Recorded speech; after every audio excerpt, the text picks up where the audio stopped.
Paz do Senhor? Amém! A paz do Senhor para nossos internautas que estamos assistindo. Nós estamos dando início a mais uma aula do curso de preparação de obreiro para a obra missionária do Rei Jesus.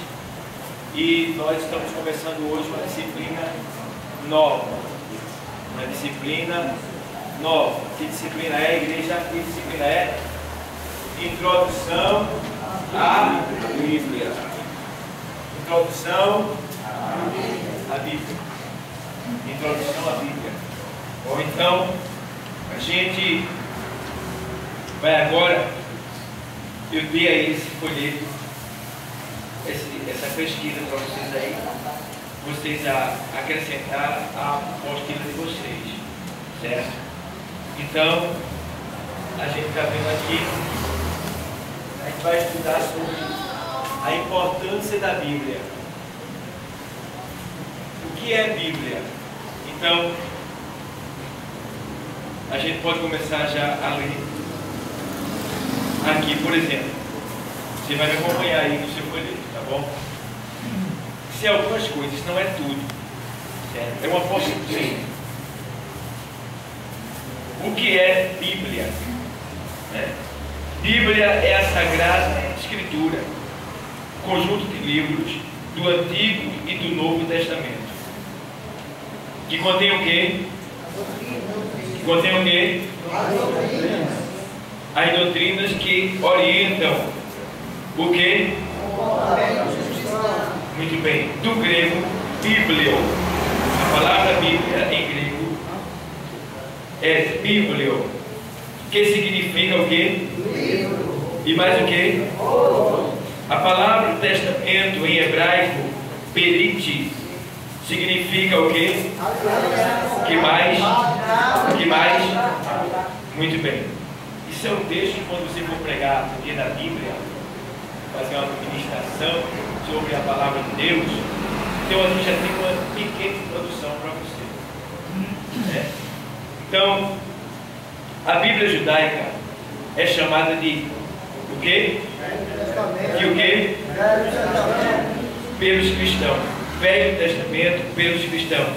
A primeira Bíblia conhecida pelos cristãos foi a judaica, na qual veio a profecia da vinda de Jesus. A Bíblia judaica era conhecida em duas formas pelos cristãos: antigos, a original em hebraico, e a tradução grega conhecida como o quê? Septuaginta. Septuaginta quer dizer a versão dos 70, ou seja, aquela que foi analisada, foi corrigida por 70 juízes para poder ser publicada. Então a Bíblia não é um livrinho que foi montado por qualquer um, tá certo? Até para os livros estarem aqui, teve que passar por um conjunto de 70 juízes, analisar se realmente esses livros são, de fato, dignos de estarem nesse conjunto chamado Bíblia, tá bom? Então, ó, a Bíblia foi escrita em três o quê? Em três línguas. Primeira delas, segunda, e a terceira, muito bem, parabéns. Então, são as três principais línguas nas quais foram escrita a Bíblia. Bom, então, o Antigo Testamento foi escrito maioritariamente em o quê? E algumas partes em o quê? Enquanto o Novo Testamento foi escrito em... Entendam bem. O Antigo Testamento foi escrito no quê? Não. O Antigo Testamento foi escrito em quê? Hebraico e aramaico. Certo? Então você vai entender que a linguagem da tradução bíblica do Antigo Testamento, ela foi escrita na linguagem hebraica e aramaica. Certo? E o Novo Testamento, que já foi escrito depois do cativeiro babilônico, quando o povo de Israel estava cativo em Babilônia por 70 anos, e ali as crianças que iam nascendo daí aprendendo grego.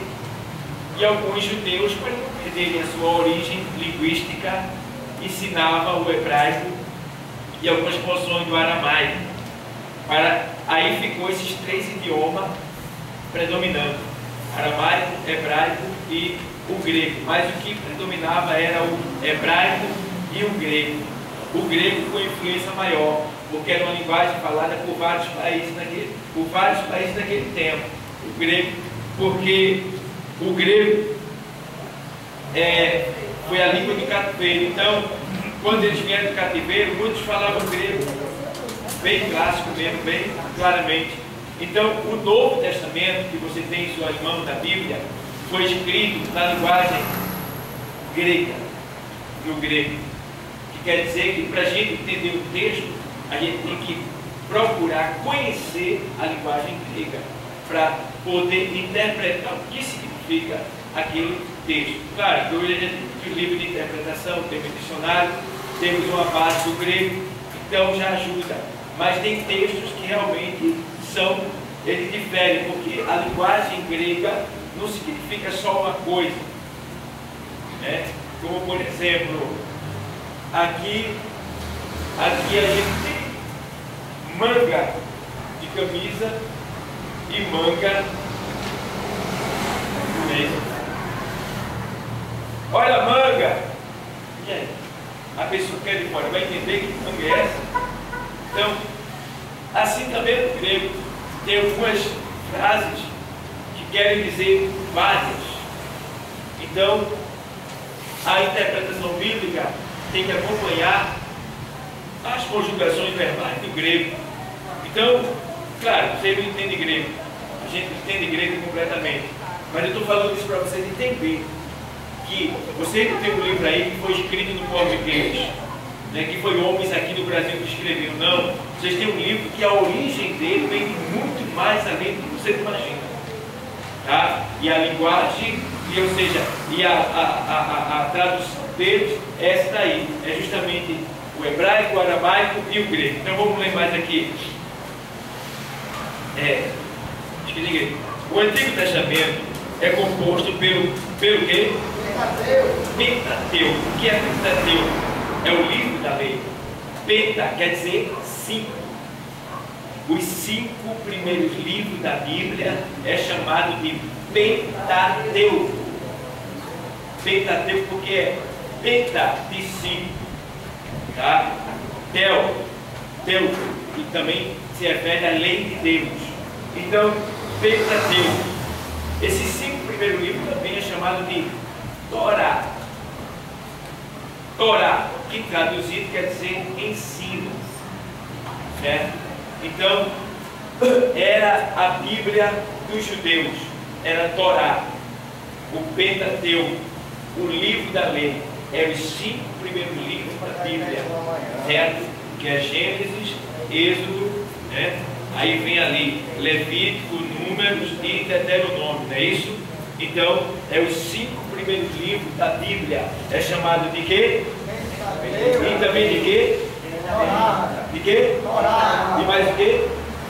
Vamos repetir? Os dois nomes principal. Os 5 primeiros livros da Bíblia é chamado de quê? Torá e Pentateuco, certo? Torá quer dizer o quê? Talvez você tenha gravado. Torá quer dizer o quê? Ensino. Torá, o livro da lei, o livro do ensino, certo? Então, vamos ver aqui mais aqui.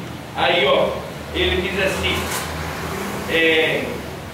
no hebraico, ainda mais no grego, que o Antigo Testamento, composto pelo Pentateuco, no caso, livros históricos, ou seja, vamos ver os 5 primeiros livros da Bíblia, que é o Pentateuco. Aí ele diz aqui, olha, são livros históricos, livros poéticos e livros proféticos, certo? Ou seja, o Pentateuco é composto de livros históricos, livros poéticos e livros do quê? Certo? Então, e mais aqui, o Novo Testamento é formado pelos Evangelhos, Atos dos Apóstolos, cartas e o que? O Apocalipse. Isso aqui é um resumo, a gente vai entrar na apostila daqui a pouco, tá bom? Então eu trouxe para vocês. A Bíblia Sagrada é o livro mais o que? Vendido de todos os tempos. Ele é best-seller. Best-seller quer dizer o livro que mais vende, tá? E já foi traduzida em mais de o que? 2.000 idiomas. A Bíblia já é falada em mais de 2.000 idiomas. Veja bem. E ainda falta ser traduzida em mais idiomas. Então, vamos lá. O primeiro livro da Bíblia, que é o Gênesis, foi escrito por volta de quando? De 1445. Essa expressão AC quer dizer antes de Cristo, certo? Essa expressão AC quer dizer o quê? Quando você lê o texto no número e tiver AC, você vai entender que é antes de Cristo, certo? Então ele deixa bem claro aqui, antes de Cristo. E o último livro, o Apocalipse, foi escrito por volta do ano 90 a 96, o que? DC, depois de Cristo. Vocês vão ver essa linguagem quando vocês tiverem uma Bíblia de estudo e nela tiver a introdução de cada livro que tem na Bíblia de estudo. Então tem esse DC, tem esse AC. Então a Bíblia foi escrita por aproximadamente o quê? 40 anos. Em um período que totalizou cerca de quantos anos? 1.600. Certo? Então a Bíblia levou 1.600 anos para ser concluída. Certo? Aproximadamente 1.600 anos. E foram 40 homens, tá, responsáveis por essas escrituras que estão aqui. E o melhor, eles não se conheciam, de certa forma, não sabiam o que estavam escrevendo, estavam apenas relatando um fato real, verdadeiro, outros sendo inspirados pelo Espírito Santo para escrever, e ele não sabia que hoje nós teríamos esse livro aqui chamado Bíblia. Ele não sabia. E tem gente que diz assim, a Bíblia foi feita pelo homem. Não, foi feita pelo homem. E quando alguém diz isso para mim, a Bíblia foi escrita pelo homem, eu digo, claro, o cavalo sabe escrever, o macaco sabe escrever, o jegue sabe escrever. Qual animal que sabe escrever? Tem que ser feito por você, tem que ser escrito por você. Então, foi escrito por um ser humano, mas não foi um ser humano de todo jeito. Foram homens consagrados a Deus, homens separados por Deus, homens escolhidos por Deus para essa tarefa. E tem mais, eles foram escolhidos para essa tarefa que eles nem sabiam que era esta tarefa, de um dia no futuro a humanidade ter um livro que estava relatado os fatos acontecidos que eles escreveram, né? Então a gente vê que foram 1.600 anos. De maneira que assim, ó, para os católicos a Bíblia é composta por quantos livros? 73 livros, divididos em 46 do Antigo Testamento e 27 no Novo Testamento, tá? O Antigo Testamento possui 39 livros que relatam histórias relacionadas à criação do mundo e todos os acontecimentos que se seguiram até aos anos 445 a.C. No seu último livro, Malaquias, fala sobre a vida do... Muito bem. Diz aqui assim, dentre os inúmeros livros apócrifos que não foram escritos por inspiração divina, existem 7 livros sagrados reconhecidos pela Igreja Católica que não constam no Antigo Testamento, da Bíblia cristã. São eles: Tobias, Judite, Macabeus, 1 Macabeu, 2 Macabeu, Sabedoria, Eclesiástico e Baruque. O Novo Testamento possui 27 livros que apresentam a história de Jesus Cristo, englobando acontecimentos durante sua vida e após a sua morte. Os Atos dos Apóstolos narram a história mais antiga da igreja, enquanto os 4 evangelhos retratam de forma diferente a vida de Jesus. O Novo Testamento contém também as cartas de São Paulo, entre outras. No final do Novo Testamento está o livro do Apocalipse, que descreve o fim do mundo e a segunda vinda de Jesus, onde todos seriam julgados e o governo justo de Deus viria à terra. No sentido figurado, a palavra Bíblia é empregada para designar um livro de extrema importância, que contém as informações relevantes sobre determinadas áreas do conhecimento. Por exemplo, Bíblia da administração financeira, Bíblia do chama Cristo. Então, quer dizer assim, essa palavra Bíblia também é aplicada a outros livros também, certo? Só que a nossa é a Bíblia Sagrada, porque fala das ações divinas de Deus. Então aqui falou sobre a questão da Bíblia Católica, que tem 73 livros, que são mais 7 livros a mais. Só que esse livro, 7 livros a mais, eles são livros apócrifos, que quer dizer livros mudos. O que quer dizer isso, pastor? Livros que não foram escritos por inspiração do Espírito Santo de Deus. Vocês entenderam? Os 7 livros a mais da Bíblia Católica, eles são chamados de livros apócrifos. A expressão apócrifos quer dizer livros mudos. Mudos porque não foram escritos por inspiração do Espírito Santo de Deus, certo? E foram colocados pela direção da Igreja Católica. Só para vocês terem uma ideia, que o Senhor deixou bem claro que nesse livro que nós temos na Bíblia, não podia ser acrescentado nada. E eles acrescentaram mais 7 livros. Só para vocês terem uma ideia, na reunião que foi feita dos líderes católicos para colocar esses 7 livros da Bíblia, quando essa reunião deles terminou numa pancadaria terrível.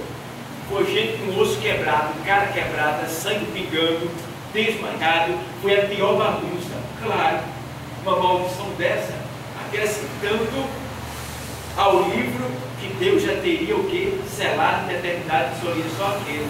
Aí a gente vai chegar lá, porque a nossa Bíblia dos cristãos evangélicos, não a dos católicos, a dos cristãos evangélicos, foi carimbada pelo próprio Jesus Cristo, dizendo: esta é a Bíblia exata. Aí a gente vai chegar lá. Mas, só para vocês entenderem, lá em Lucas 24, 44, o Senhor, quando veio à terra, ele carimbou a nossa Bíblia. Pode usar que essa é a Bíblia certa. Se fosse a do católico, ele dizia: tire, está errado. Pode ver, Lucas 24 e 44, pode falar de água. Olha só, o livro de Atos Apóstolos ainda está sendo escrito, né? É, o livro que não foi terminado ainda. Não foi terminado ainda. É porque Jesus foi para o céu e entregou a continuação da obra em nossas mãos. Pode ver que ele diz: em meu nome vocês farão obras maiores do que as minhas. Certo? Então, o que Jesus fez e que você se admira, você pode fazer mais e maior. Vê bem. Então, o livro de Atos dos Apóstolos é o único livro que não foi terminado. Quem está dando sequência a ele? A gente. É os nossos atos que está dando sequência a esse livro de Atos dos Apóstolos. Porque é a igreja militante, certo? Que está dando sequência ao livro de Atos dos Apóstolos. Então, em Lucas 24, 44, quem pode ler em alta voz aí? E disse-lhes: São estas as palavras que vos disse, estando ainda convosco. Convinha que se cumprisse tudo o que de mim estava escrito na lei de Moisés, e nos profetas e nos salmos. Lei de Moisés, Torá, Pentateuco. Lei de Moisés, 5 primeiros livros. Tá? Os profetas. Os profetas, até Malaquias. Tá? Até Malaquias. Vem lá de Josué até Malaquias. Os profetas. E os salmos. O meio da Bíblia. Então ele falou do começo a lei, falou do meio os profetas, todas as profecias, e falou do final, que é o livro dos Salmos, certo? Então está aí toda a Bíblia do Antigo Testamento carimbada por Jesus Cristo quando veio à Terra. E o Novo Testamento foi vivido por ele, tá? E narrado pelos apóstolos que andaram com ele, que conheceram ele, que estiveram com ele, com exceção de Lucas, que Lucas não viveu com Jesus. Lucas foi um discípulo de Paulo, que esteve com Paulo ali, e Lucas, o doutor, foi um pesquisador da vida de Jesus. Ele foi ao encontro de Maria, de Pedro, dessas pessoas que viveram com Jesus, e pesquisou, e foi pesquisando minuciosamente os acontecimentos e foi escrevendo. E por isso nós temos hoje o Evangelho escrito por Lucas, que não foi por Paulo, foi apenas o escritor. E o mesmo Lucas que escreveu o Evangelho escrito por Lucas é o mesmo Lucas que escreveu o livro de Atos dos Apóstolos. É o mesmo autor. Amém? Está entendendo? Diga amém. Amém. Então, vamos ler mais aqui. Já acabamos, né? Então, aqui a gente acabou. Tá bom? Vocês guardem esse papel, que serve como documento para vocês. Depois eu vou dar um papel para vocês que fala sobre versículos da Bíblia, quantos tem. Vou dar isso para vocês saberem quantos versículos tem na Bíblia, quantos capítulos tem na Bíblia, qual é o versículo, qual é o menor versículo, onde está o meio da Bíblia. Eu vou dar para vocês esse documento depois, tá bom? Que a gente agora começou a aprender sobre a Bíblia. Essa é uma das melhores aulas, é a introdução bíblica. Porque todo mundo quer conhecer as coisas de Deus, e para conhecer as coisas de Deus é necessário conhecer a Bíblia Sagrada. Então vamos lá. Página 17 da apostila. É isso, coordenação 17? Todos acharam? Vamos ler. Introdução à a importância da Bíblia. Por muito tempo, Deus procurou revelar-se ao homem através de suas o quê? Suas o quê? Ou seja, a criação. Vamos ver Romanos 1:20.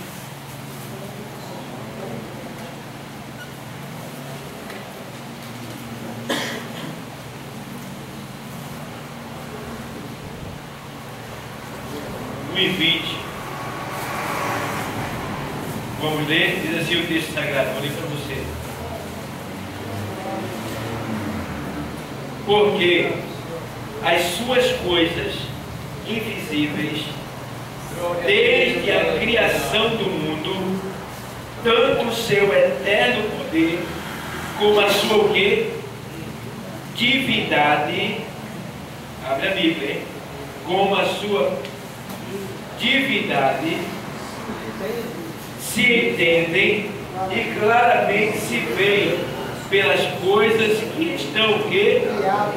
Para que eles fiquem inexcusáveis. Ou seja, como se prova que Deus existe? Se Deus é invisível, se prova pelas coisas visíveis. É isso que nós estamos trazendo aqui. Veja o que o texto diz. Eu vou ler de novo para você entender. Porque as suas coisas invisíveis, desde a criação do mundo, tanto o seu eterno poder, como a sua divindade, se entendem e claramente se o quê? Pelas coisas que o quê? Então, eu entendo que Deus existe pelo que existe já. Pelo que existe. De onde você veio? Como você surgiu? Tá entendendo? E os outros ficam criando um monte de coisa aí. Só basta ter os fatos, né? Terra, só a imagem, já está tudo explicado. Não tem para onde correr. Então, você entende que as coisas invisíveis provam que existem pelas visíveis. É isso que a palavra está dizendo. Está entendendo? Vocês estão entendendo? Pode fazer alguma pergunta, quem quiser pode perguntar. Então, ó, viu o que ele diz? Vou ler de novo. Porque as suas coisas invisíveis, desde a criação do mundo, tanto o seu eterno poder como a sua divindade, se entende e claramente se vê pelas coisas que estão criadas, para que eles fiquem inexcusáveis, ou seja, para que os homens não tenham nenhum argumento para dizer Deus não existe. Deus não existe. Você olha para o céu e você vê na nossa galáxia não aqui, constelação não, como eu não quero dizer assim, é sistema solar. No nosso sistema solar, alinhado com o Sol, 9 planetas. 9 planetas que nunca se moveram do lugar, estão no mesmo lugar, sem ninguém segurar. E aí? Como é que se explica isso? É muito forte. Se o Sol tivesse 1 metro a mais do que ele está, da distância que ele está, a gente tudinho estaríamos mortos. Se ele se aproximasse 1 metro da distância que ele está, nós morreríamos. Tá assim, ninguém está aguentando. A estrela que você vê, sai fora e você vê as estrelas. Você não está vendo as estrelas. Você está vendo o brilho que ela deu há 7 anos atrás. Dá para entender isso? Há uma estrela, você vai ver aí, vai sair, você vai ver um monte de estrela. Não é estrela. Ali é o brilho dela, que está refletindo aqui. O brilho que ela deu há 7 anos atrás. Vê? Pode ver que quando somos fora lá da NASA e na estação espacial que ele tem, lá ele não vou ver estrela nenhuma. Senão, essa estrela que a gente vê estava lá, eles viam, filmavam tudo pertinho. Não. Essas estrelas que a gente vê daqui, brilhando no céu, é o brilho dela que ela deu há 7 anos atrás. Vê? Há 7 anos luz, né? 7 anos luz. Vê que poder, coisa linda. Está entendendo? E você vê, a NASA mandou um robô, o Kepler, mandou ele estar indo de espaço adentro, sendo controlado por controle remoto, né? E eles foram no espaço, ele está indo de espaço adentro, batendo foto do espaço e mandando para cá. Os homens estão doidinhos, porque ele está mandando foto de planetas e planetas que estão sendo descobertos. E a gente não conhecia, a gente não sabia. E agora está vindo as fotos para cá e eles estão malucos, a fim de dar um pulo lá, mas não consegue. Ninguém pode sair daqui. Está limitado à Terra. Só existe uma porta que o homem pode usar para sair daqui. Qual é ela? Jesus Cristo. Ele disse, eu sou a porta. Então, igreja, ó, a gente vê que aqui, deu para entender, pessoal? Romanos 1:20, deu para entender que as coisas de Deus invisíveis são provadas pelas que são visíveis. Certo? Então, prova que Deus existe. Aí você precisa provar, olha para cima, vê a lua, vê o sol, vê as estrelas. Me diz aí a tua língua, tu bota uma comida doce ou salgada, e cada ponto da língua sentir o sabor. E diz aí, a íris do teu olho, o teu olhar, vendo tudo colorido, tudo no seu exato, na sua exata nitidez. Me diz aí os teus órgãos internos, tudo organizado. o ritmo, tudo trabalhando na sequência. Isso não foi organizado por alguém, não? Não foi organizado por alguém, não? E a pessoa, não sei, demora a entender isso. Aí a gente vê que não é ela, é a cegueira da incredulidade, que Paulo diz na segunda carta aos Coríntios 4:4. Porque o Deus desse século cegou o entendimento dos incrédulos, para que não resplandeça a luz do Evangelho da glória de Deus, que é Cristo. Então, o que é que o diabo faz? Ele cega não o olho carnal, mas o olho. Aí a pessoa não liga para Deus, não entende Deus, não se aproxima de Deus, porque está cego. O cego não vê nada. E ele segue aonde? Justamente no entendimento. E é aí que aparece o que? A gente, para trazer os cegos até a luz. Que é quem? Jesus. É quando ele começa a ver. Você se lembra? Lá em Mateus 9:27, diz que 2 cegos seguiram Jesus Cristo. Pelo amor de Deus, tu já viu cego seguir ninguém? Mas esses 2 cegos seguiram Jesus Cristo, gritando e clamando: tem misericórdia de nós. E Jesus foi para casa, não deu a mínima para eles, entrou e fechou a porta. E eles chegaram na casa de Jesus, acertaram e bateram. Entende aí como é que se explica isso? No terreno acidentado, pedregoso, cheio de buracos, cheio de mato. E eles seguindo Jesus, por quê? Jesus é a luz, que todo mundo que está nas trevas olhando para ele consegue ver nitidamente. Então, é isso que a palavra está querendo dizer, que o mundo está em trevas, estão cegos. Tá? E nós, como sendo a luz do mundo, temos que levar essa luz para eles, clarear eles. É por isso que eu digo muitas vezes, já chegou cliente para mim assim: o trabalho que eu dou não é de Deus, não. E por quê? Porque lá só tem gente que presta, é macumbeiro, é assassino, é isso, é aquilo, é um monte de gente. É lá que você tem que estar, é de Deus esse negócio. Por quê? Porque eles são trevas e tu é luz. Então Deus quer que a luz resplandeça nas trevas. Então, quanto pior for o setor, é lá que você tem que estar. É lá que você tem que estar. Quanto mais viva uma pessoa, é perto dela que você tem que estar. Deus vai colocar você. Que é para ele ver a diferença, para ele ser impactado por essa luz que se chama Jesus. Entende? Então, vamos ler mais. Salmo 19, 1-6.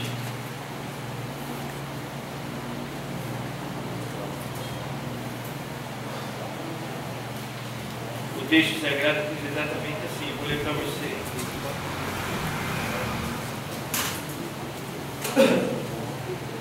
Os céus manifestam a glória de Deus, e o firmamento anuncia a obra das suas mãos. É aquilo que eu estou dizendo para vocês. Os planetas, o Sol, as estrelas, a Lua e tudo mais. Diz aqui assim: um dia faz declaração a outro dia, e uma noite mostra sabedoria a outra noite. Já faltou uma noite para você? Já faltou algum dia para você? Tudo organizado. Que organização? Eles querem prova maior do que essa. De maneira que assim, sem linguagem, sem falar, ouvem-se as suas o quê? Vozes. Não precisa Deus falar. A gente ouve a voz dele. Na chuva, no canto dos pássaros, no vento, né? No verão, no outono, quando aquelas flores lindas nascem, primavera, né? Quanta coisa linda, maravilhosa, gostosa. E eles querem prova do que mais? Do que? A cegueira deles é crônica. Mas Jesus está em nós. E nós temos o colírio que está lá em Apocalipse, no capítulo 3, 18, seguintes a leitura, para colocar nesses olhos cegos que estão aí, para que eles tornem a enxergar e conhecer a verdade e se preparar para o dia da volta de Cristo, que está bem perto. Em toda a extensão da terra, e as suas palavras até o fim do mundo. Neles pôs uma tenda para o sol, que é qual noivo que sai do seu tálamo e se alegra como um herói a correr o seu caminho. Verso 6. A sua saída é desde uma extremidade dos céus e o seu curso até a outra extremidade deles, e nada se furta ao seu calor. Aí eu pergunto, aqui ele está dizendo de uma extremidade do céu a outra extremidade, mas o salmista disse que de eternidade a eternidade tu és, e eternidade é um tempo que não tem começo e não tem fim, entende? É um tempo que nunca começou e nunca vai terminar. Eternidade sempre existiu. Então, aqui ele está falando só para você ter uma ideia de como a grandeza de Deus, né? Da grandeza de Deus, do poder de Deus, porque Ele está acima dos céus. Deus está acima dos céus, porque Salomão, na sua oração do capítulo 6, lá do livro das segundo livro das crônicas, ele diz que o céu dos céus não pode te conter. Ei, o céu dos céus não podem te conter. Meu Deus do céu, Deus está acima do céu dos céus. Pelo amor de Deus, quem vai entender isso? É por isso que o ateu endoida. É por isso que eles endoidam. Porque ninguém entende Deus. Ela na faculdade dos meus irmãos, parece que era na rural. Tem muitos que já se mataram. Isso, tem a lista dos que foram cutucar a Bíblia para ver se descobrem o segredo de Deus. Aí saíram da Bíblia e ficaram. O prédio. Subiu em cima do prédio. São muitos, né? Por quê? Queriam entrar onde não cabiam. O limite para a gente é a Bíblia. Basta. É suficiente. Está entendendo? Porque na Bíblia tem coisas que ainda não estão reveladas ainda. Então vai se revelar. Pode ver que Deuteronômio 29, o texto diz assim: as coisas reveladas são para os homens, para os filhos, e as não reveladas são para Deus. Deuteronômio 29. E lá na primeira carta aos Coríntios, capítulo 4, versículo 5, o texto diz assim: nada julgueis antes de tempo, até que venha o Senhor, o qual trará a revelação aos desígnios dos corações, né? Ele vai esclarecer tudo que está oculto, tudo que não foi revelado, tudo que está guardado vai ser explicado. Até porque você sofreu, porque você ficou desempregado, porque você pagava tanto preço aqui na terra, da igreja servindo o Senhor, tudo isso vai ser explicado, né? Se bem que a gente já sabe, né, um pouquinho. Porque tem cristão que ele se conhece. Ele sabe que se Deus der, ele tem um pão sem manteiga. Se Deus der mais um pão, ele vai humilhar os outros. Vai sair da presença. Vai sair da presença de Deus. Aí Deus mantém. E ele sabe que fica daquele jeito. Entende? Então, e mais aqui assim. Porém, segundo o seu propósito, chegou o tempo em que Deus, que é soberano, o que é soberano? Quer dizer, Ele é soberano, quer dizer, Ele está sobre todas as coisas, Ele pode todas as coisas, certo? Ele é soberano, está sobre tudo, tá? Resolveu alcançar o homem com uma o quê? Revelação maior, e o fez de forma dupla, através da a palavra escrita e através de a palavra o quê? Então entende que a palavra escrita, onde está Cristo? Onde é que Jesus está? Vamos lá? Onde é que Jesus está? Estamos na sala de aula. No céu. Jesus está no céu. Não tem mesmo?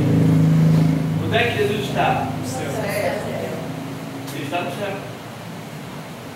Jesus é a palavra o quê? Viva. Diga, Jesus é a palavra viva. Então, a palavra viva, que é Jesus, está no céu. E a palavra escrita, que é Jesus, está na terra. A Bíblia está na terra. Agora, a palavra viva está no céu e a palavra escrita está aqui na terra. Como a palavra escrita tem poder se ela é só escrita? Porque o Espírito da vida nela. Entende? O Espírito da vida aqui. Um livro como outro. Um livro que por si só não tem poder nenhum. Mas a partir do momento que esse livro é lido e é aplicado à sua vida, o Espírito, ele toma a direção. Porque é o Espírito que gera a vida. Pode ver, no princípio criou Deus os céus e a terra era sem forma e vazia. E disse Deus, haja, e a outra parte do quê? E houve. E disse Deus, haja luz. E houve luz. O que quer dizer isso aí? Deus, quando fala, aparece Jesus. E quando Deus fala que aparece Jesus, que é uma palavra, o Espírito age segundo a palavra que saiu de Deus. Amém? Estão entendendo? Amém. Então, Deus, a palavra Jesus e o Espírito Santo para atuar e gerar vida, atuar e gerar vida, certo? Então Deus fala, Jesus e o Espírito faz acontecer. Entende? Isso é o mistério da Trindade. Vocês já estão entendendo a Trindade hoje, certo? Não tem como fugir dessa realidade. Bom? Amém? Amém. Então vamos lá. Diz o texto assim. Glória a Deus. A gente, assim, a palavra escrita, não é isso aqui? Vamos lá, palavra viva. Aí vamos ver essa palavra escrita e a palavra viva na Bíblia. João 1:1, o Evangelho. João 1:1.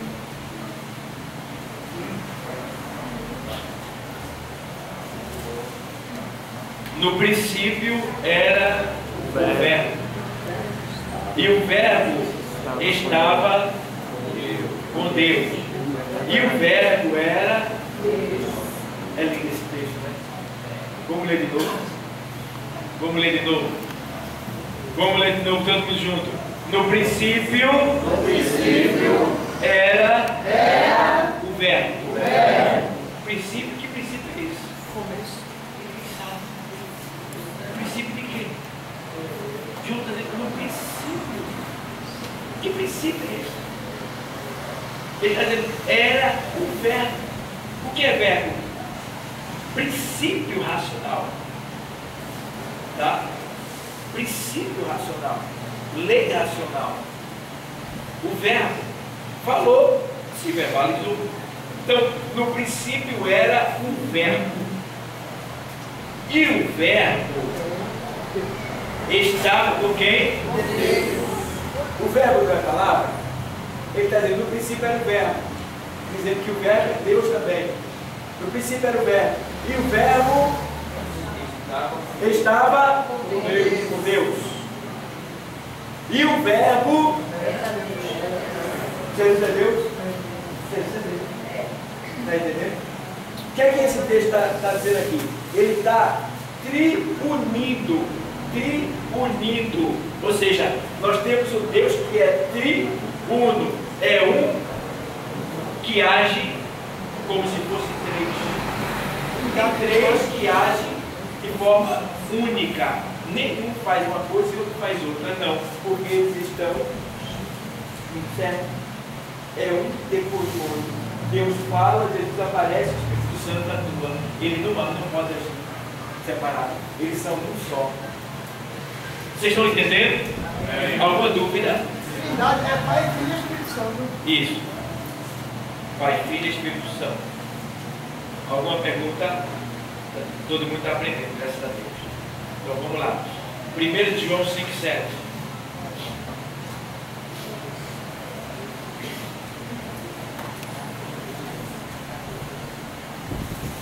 Diz assim: porque 3 são os que testificam no céu: o Pai, a Palavra e o Espírito Santo. Está vendo vocês? Os 3, olha, 3 são os que testificam no céu. Quem são eles? Vamos abrir a Bíblia? O Pai, na sequência: o Pai, a Palavra e o Espírito Santo. Aí tem mais o quê? E estes, aqui ó, e estes 3 são. Deu para entender, pessoal? Amém. Não tem como escapar não. Agora, se alguém vier dizer que você serve a 3 deuses, você diga o Senhor 3 deuses. Eu sirvo ao Deus triunfo. Tá? Deus que se manifesta de 3 formas. Podemos dizer assim: ele é Deus Pai, Deus Filho e Deus Espírito Santo. Os 3 é Deus, porque os 3 é um só. Veja que Jesus, quando veio até ele, disse: olha, eu não faço nada de mim mesmo, mas o que o Pai me manda fazer, assim eu faço. Porque ele é a palavra de Deus. Amém? Amém. Vamos lá. Quer saber aqui? Vai vir a outra disciplina, que é conhecendo Jesus Cristo, que é quando a gente vai falar mais sobre Jesus. Aqui a gente parou esse ponto. Vamos para o 1.1 embaixo. Ou seja, a Bíblia, a palavra de Deus, prepara o crente para responder àqueles que ele o quê? Perdem a razão. Vamos lá? Acharam aí 1.1 embaixo? Amém? Acharam não foi? 1.1 achou? Tem pouca gente respondendo. Ó, prepara o crente para responder àqueles que lhe a razão da esperança que nele há. Bíblia de Pedro 3:15. O que quer dizer? Aprender a palavra é importante, porque aprendendo a palavra você vai saber como responder àquelas pessoas que lhe perguntam acerca da sua fé, acerca de Deus, acerca de Jesus, acerca da igreja, acerca, irmão, das coisas que são do céu, que são divinas, tá? E a gente é o povo que anda no Espírito. Estamos na carne, mas andamos no Espírito. Devemos andar no Espírito. Alguns não andam, mas devemos andar no Espírito. Então, isso chama a atenção de algumas pessoas. E algumas pessoas vão lhe interrogar para saber: por que tu és crente? Por que tu faz parte daquela igreja? O que tem lá não é de Deus. O que ele manda tu fazer não é de Deus. Deus ia mandar fazer. E daí fica aquela questão. Então, a palavra de Deus é para você justamente para responder a essas interrogações, tá? Essas críticas que surgirão em relação a você, tá? Por quê? Porque você desperta inveja, desperta curiosidade, você perturba, você incomoda, calado, você faz tudo isso nas pessoas. Por quê? Como é que pode alguém que se embriagava só bebia? Conselho da mulher, conselho do delegado, conselho do juiz, conselho do psicólogo, conselho do terapeuta, conselho do médico, conselho do pai, conselho da mãe, conselho dos filhos, e nunca deixou de beber. Mas um dia chega a palavra de Deus e entra nesse coração e muda a história da pessoa.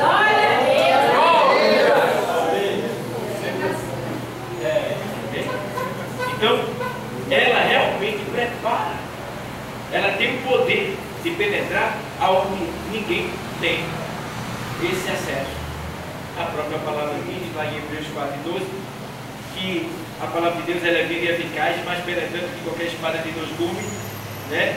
E é apta para discernir as intenções do coração e vai até a divisão da alma e do espírito. Onde é a divisão da alma e do espírito? Ninguém é que sabe. Ninguém sabe não, mas ela vai lá. E ela não só vai lá na divisão da alma e do espírito, como ela vai também nas juntas e nas denúncias. É forte. Quer dizer isso aí, que a palavra tem poder de entrar em todo o seu ser. Ela vai em todo o seu ser.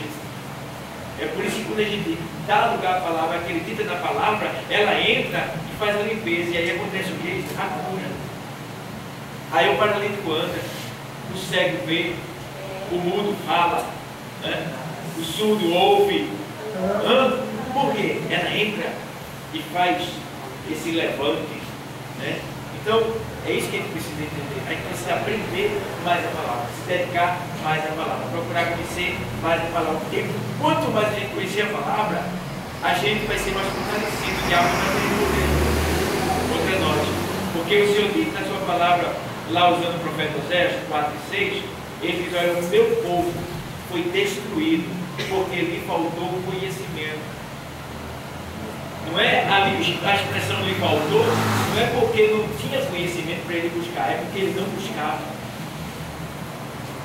Lhe faltou neles o conhecimento, não é porque não tinha não, faltou neles, na hora que veio as adversidades. Entende? Então, você, quanto mais aprender do Senhor, mais fortalecido você vai ser. Certo? Por quê? A gente precisa se fortalecer. Porque as tentações são muitas durante o dia. Muitas mesmo. Tá? E se a gente não estiver ligado no Senhor, a gente pode tornar para o mundo de novo e perder a salvação. Tá? Então, vamos estar vigilando. 13 e 15 de Pedro. Pode ler aí, quem achou? Vamos santificar a Cristo como Senhor em nossos corações e estar sempre preparados para responder com mansidão e temor a qualquer que nos pedir a razão da esperança que há em vós. Veja bem o que o apóstolo diz. Ele diz assim: olha, vou explicar para vocês esse texto. Ele faz: antes santificai a Cristo como Senhor em vosso quê? Que quer dizer que você tem que santificar a Cristo na sua vida. Ou seja, as pessoas têm que ver Cristo em você. Tá? As pessoas têm que confiar, ver você como uma pessoa que é de Deus verdadeiramente, pela sua palavra, pela sua forma de vestir, de sentar, de levantar, de comprar, de vender, de trabalhar, de várias maneiras, em todo sentido. A pessoa tem que ver Cristo em você.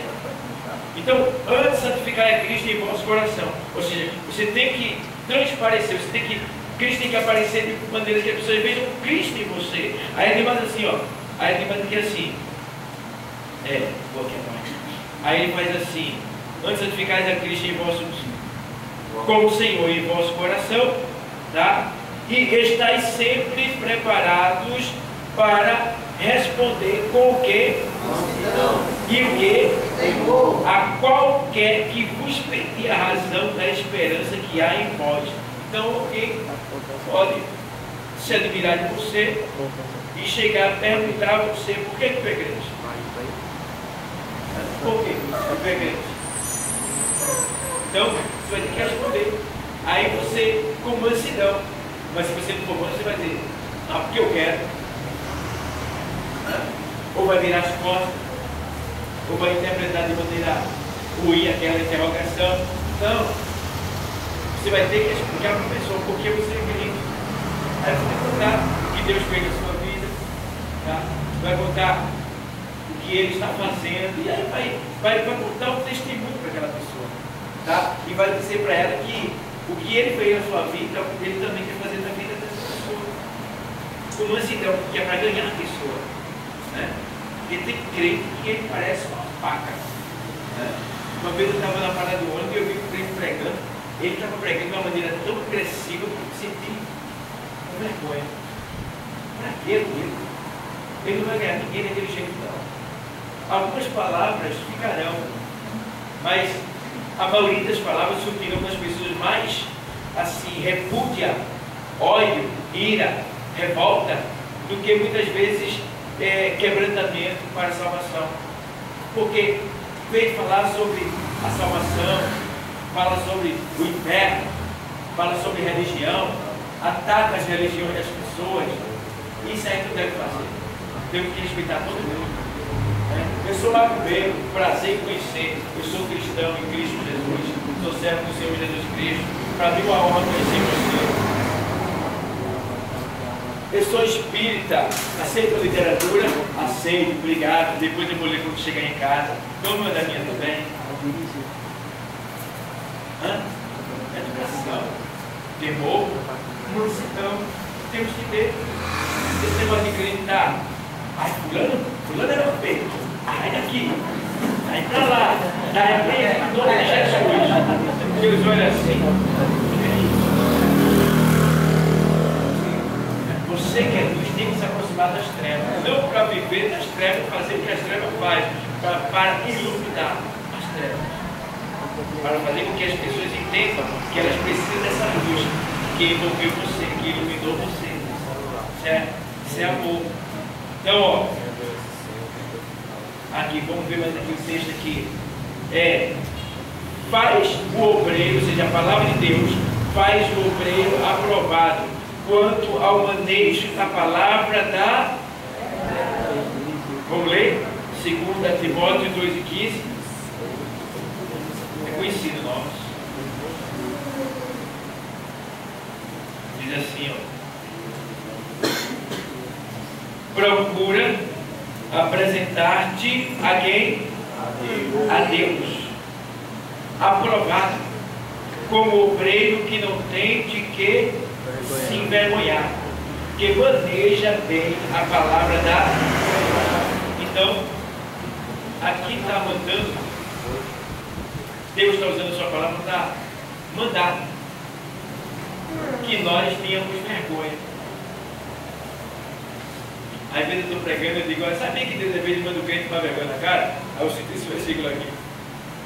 Porque ele diz, olha, procura apresentar-te a Deus como obreiro que não tem do que o quê? Se envergonhar. Está entendendo? Então, procura apresentar-te a Deus. Entenda que a sua primeira apresentação não é para a igreja nem para o pastor, e nem para seu vizinho, nem para ele também, é para Deus.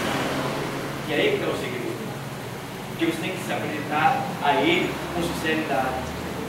Porque não adianta você chegar diante dele e esconder alguma coisa no coração, porque ele está vendo tudo. E aí ele não vai te responder, ele não vai te conceder a bênção esperada. Então é necessário se apresentar a Deus. Então procura apresentar-te a Deus. Ore. Ore. Se ajoelhe. Diga, Deus, estou pensando isso, estou pensando aquilo. Eu fiz isso, eu fiz aquilo. Senhor, eu errei aqui. Me ajude, Senhor. Eu não quero mais continuar nessa vida. Tá? Me dê força, me dê unção do teu Espírito Santo. Comece a se apresentar diante dele como obreiro que não tem que se envergonhar. Porque é assim, se eu pequei e eu não apresento a Deus o meu pecado, me arrependendo, eu não tenho por que me envergonhar. Isso é uma vergonha para mim diante de Deus. Então, a minha ação, depois que eu sair da presença de Deus, vai ser em vão, não vai servir de nada. Por quê? Eu não estou puro, limpo, eu não estou conforme a vontade de Deus. Então, eu tenho que estar como obreiro que não tem do que me envergonhar, para eu manejar bem a palavra da verdade, que é a palavra de Deus. Por quê? A palavra é da verdade. Então, como eu posso pregar a verdade se eu sou um menino? Como eu posso falar da verdade se eu vivo da mentira? Deus não tem negócio com a mentira. A mentira está em nós. Paulo disse, seja Deus verdadeiro e todo homem mentiroso. Está em nós a mentira. Tá? A nossa natureza caída é mentirosa. E o negócio está tão feio que a lei está obrigando você a mentir. Está obrigando a mentir. Eu me lembro de uma batida que eu dei no carro na BR, 3 carros, 4 carros, um atrás do outro. E porque eu disse que fui o terceiro que bati, eu não ganhei o direito de ter o meu carro consertado pelo seguro. Mas só era eu dizer o seguinte: não, eu vim aí o carro de vocês que está assegurado, né? Me bateu e tá aquele negócio todo. Eu ia ganhar todo o serviço gratuito do carro. Veja, com uma mentira eu ia ganhar. Veja, o sistema nos obriga a mentir. Veja como é que está o mundo hoje. E a gente, como cristão, se sente pressionado. Aí, por isso, é estranho, é tentador. Mas a gente tem que vigiar. É feito, o rapaz foi lá e bateu no retrovisor de um carro caro e ficou lá esperando o dono chegar. Quando o dono chegou, ele disse: senhor, o senhor é o dono do carro? Sou eu. Olha, faz mais ou menos. Ele disse lá o tempo que ele estava. Eu estou esperando aqui. Disse: por quê? É porque sem querer eu quebrei o vidro do seu carro. Parabéns para você. Pode ir. Está tudo certo. Você é uma pessoa honesta. Se ele tivesse ido embora, ele não ia pagar. Ao homem não. Mas ia pagar muito caro. Com a consciência que ia ficar lá cuidando e depois iria pagar o preço, porque Deus iria cobrar. Porque ele tinha a lei da semeadura, que o homem planta, ele colhe. Eu não mentir aí, sabe? Eu paguei a 2 mil, porque quando eu estava lá onde eu trabalho, aí eu não mentir. Aí o material, o material todinho, ficaria. Eu peço que está gostando de mentira, da fé dele. Ele tentou, a senhora foi sábia e não caiu. Certo, pessoal? Então, com certeza, o que você perder por causa de Jesus, ele vai te dar em abundância. Pode ficar certo disso?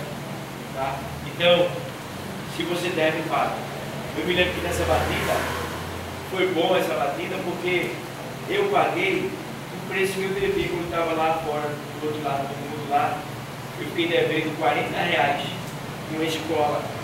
E aquilo ficou na minha mente. Então eu voltei lá, estando. Olha, só aqui na minha mente.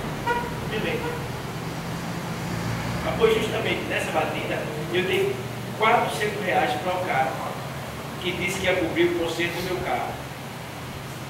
Depois o seguro não cobriu o conserto do meu carro e o cara não me devolveu o dinheiro. Eu paguei 10 vezes mais do que eu devia.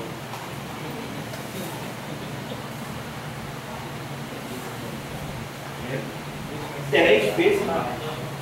E eu posso dizer que foi multiplicado 20 vezes mais, porque eu paguei R$400 para consertar o carro ainda. Fora os 400 que eu perdi para ele. Então, honestidade é melhor. Você vai perder menos. Certo, pessoal? Então, vamos ter esse cuidado. Tá bom? Aqui diz assim, ó. Vou aqui a página. 1.3. Acrescenta, ou seja, a palavra de Deus acrescenta a fé do crente quanto ao fato de que a Bíblia é a infalível palavra de Deus. Não vamos ler, paramos aqui. Só na próxima semana, 9 horas da noite. Marca aí com lápis.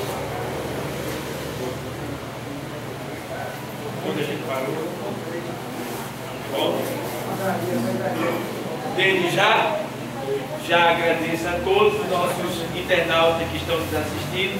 Compartilhe esse vídeo, envie esse vídeo também para aquelas pessoas, né, que não têm conhecimento da palavra, porque é um curso que vai ajudar muitas das pessoas, tá bom? E nos ajude aí, se inscreva no nosso canal, nos ajude a divulgar o Evangelho e que Deus continue abençoando a todos.